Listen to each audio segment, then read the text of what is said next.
Γίνονται για τα 90 χρόνια του Συλλόγου μας. Θα ήθελα να καλωσορίσω τον πρόεδρο του Αριστοτέλη, τον κύριο Ευθυμιάδη. Θα ήθελα να καλωσορίσω τους παλιούς προέδρους, τον κύριο Τάκη Παπαδόπουλο, την κυρία Ιωσήφιδου και όλους εσάς, για να παρευρίσκεστε εδώ, τον κύριο Ορδουλίδη και τους εκπροσώπους του τύπου. Περισσότερα για τη σημερινή εκδήλωση θα σας πει η κυρία Βέρα, η Διευθύντρια του 5ου Δημοτικού, όπου θα παρουσιάσει και τον ομιλητή μας και είναι μέλος και του Διοικητικού Συμβουλίου της Εξήνου Λέξης Πονίου Ναώσας. Επίσης, θα ήθελα να σας ανακοινώσω ότι την Τετάρτη 1 Φεβρουαρίου στις 8 η ώρα στη Βέτουνας έχουμε ομιλία με τον Νίκο Λιγερό με θέμα η βιβλιοθήκη ως επιζήσας της γενοκτονίας του Ποντίου. Σας καλούμε να παρευρεθείτε. Επίσης, στις 11 Δευτέρου έχουμε μια ομιλία εδώ στο χώρο με τον καθηγητή Βασίλη Δημητριάδη και τον ερευνητή Βασίλη Ασβεστά, η χορή και η οικονομία της Αργυρούπολης, όπου θα υπάρξουν και χορευτικά που τον κάθε χορό θα τον δείχνουν ώστε ο θεατής να μπορεί να τον καταλάβει και θα χορέψουν κοντά στα 20 παιδιά. Αποστήρων της Θρησιλείου Θεότητας, του Μέγα Βασίλειου, του Ιωάννη του Χρυσόστομου και του Γρηγορίου του Θεολόγου. Μαζί μας όμως γιορτάζει και η Εύξηνος Λέσχη Ποντίου Νάουσας, που φέτος ειδικότερα γιορτάζει την επέτειο των 90 χρόνων από την ίδρυσή της. Εκμεταλλευόμενη τη συγκυρία της συμπλήρωσης 80 χρόνων από την ίδρυση του 5ου Δημοτικού Σχολείου Νάουσας, σκεφτήκαμε να συνδιοργανώσουμε μια ομιλία για τον πολιτισμό του Πόντου και της Αργυρούπολης, για να ξαναθυμηθούν οι παλιοί και για να μάθουν οι νέοι. Θα ήθελα όμως, πριν καλέσω τον σπουδαίο ομιλητή μας στο βήμα, τον κύριο Κωνσταντινίδη Βασίλη, γεωλόγο, ωκεανογράφο, μέλος του Κέντρου Περιβαλλοντικής Εκπαίδευσης Αργυρούπολης Αττικής, μέλος της Επιτροπής Ποντιακών Μελετών και καλό μου φίλο, να πω λίγα λόγια για τους τρεις μεγάλους Αγίους, την μνήμη των οποίων τιμούμε σήμερα. Οι τρεις ιεράρχες, με τη ζωή και το έργο τους, μας υποδεικνύουν ένα μέλλον φωτεινότερο, με κέντρο τον άνθρωπο και την αναζήτηση του βαθύτερου νοήματος της ζωής. Ο Μέγας Βασίλειος, πανεπιστήμονας και κορυφαίος ερευνητής, υπήρξε ιδρυτής ενός τεράστιου φιλανθρωπικού έργου, της Βασιλιάδας, ελπίδα και παρηγοριά κάθε φτωχού, ορφανού και πεινασμένου. Ο Άγιος Ιωάννης ο Χρυσόστομος, ενώ καλλιέργησε τη λογική σκέψη και τη γλωσσική διατύπωση, αναδείχθηκε σε κορυφαίο παιδαγωγό λόγω της αγάπης του για τους νέους και τις νέες. Και ο Άγιος Γρηγόριος ο Θεολόγος συνδύασε τη γνώση και τη σοφία των αρχαίων Ελλήνων και την καλλιτεχνική έκφραση και δημιουργία με την πνευματική και υλική στήριξη των συνανθρώπων του. Οι τρεις Άγιοι, προστάτες των γραμμάτων, αποτέλεσαν πρότυπα αληθινού ανθρωπισμού, καλώντας μας με τη ζωή και το έργο τους να προβληματιστούμε σχετικά με την ποιότητα της παιδείας μας και να επαναπροσδιορίσουμε τους στόχους μας. Οι ίδιοι, μετατρέποντας τις γνώσεις και τις δεξιότητές τους σε εργαλεία αγάπης και αλληλεγγύης, μας απέδειξαν ότι ένα σχολείο νοησιαρχικό είναι καταδικασμένο να αποτύχει.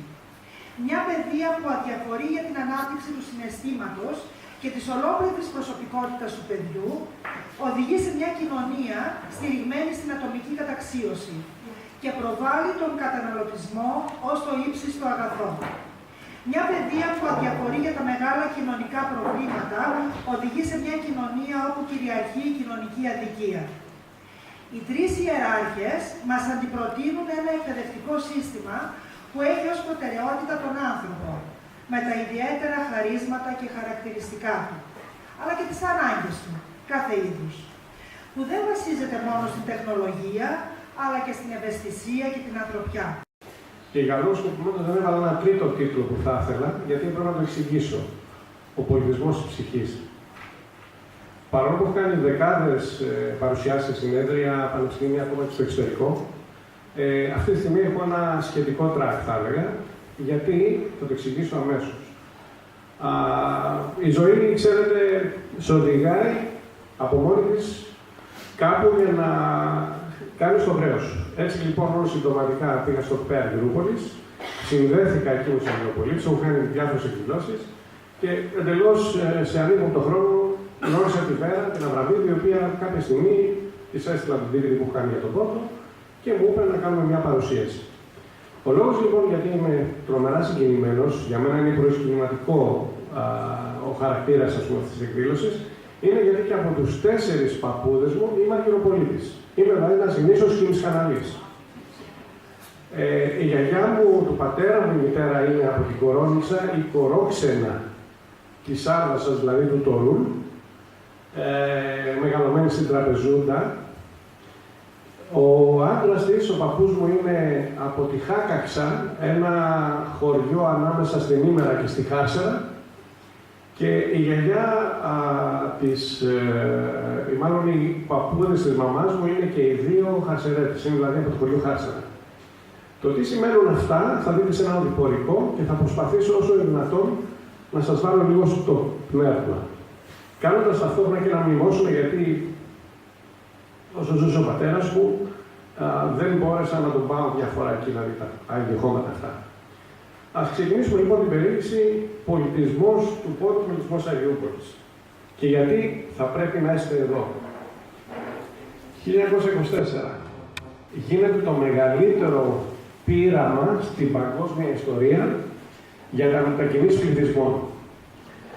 Έτσι λοιπόν άνθρωποι οι οποίοι είναι εξαιρετικού επίπεδου πνευματικού, ηθικού, επαγγελματικού, γνωστικού, αναγκάζονται με βάση το θρήσκευμα, και αυτό έχει πολύ μεγάλη σημασία, να μετακινηθούν.